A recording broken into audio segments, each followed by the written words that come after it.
It's snowing outside, but I'm still harvesting fresh food, and here's how. Most people think winter means the end of gardening.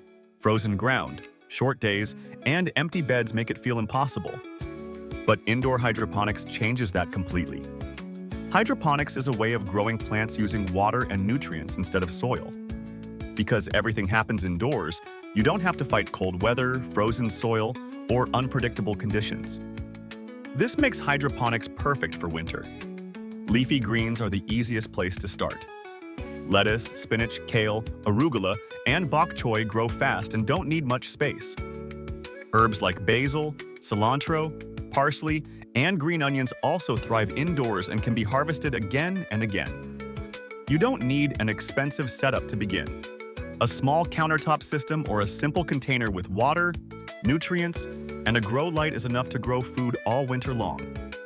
Light is the most important factor. Winter sunlight isn't strong enough, so grow lights help plants stay healthy and productive. Running lights for 12 to 16 hours a day makes a big difference. Temperature matters too. Most indoor crops grow best between 65 and 75 degrees.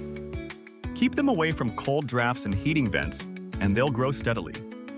If you want fast results, microgreens are a great option.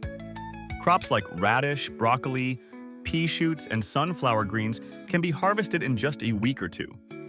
Winter growing isn't about working harder, it's about growing smarter. With hydroponics, you can enjoy fresh food even when it's cold and snowing outside. If you want to keep growing food no matter the season, subscribe to Leaf Legends and grow smarter all year.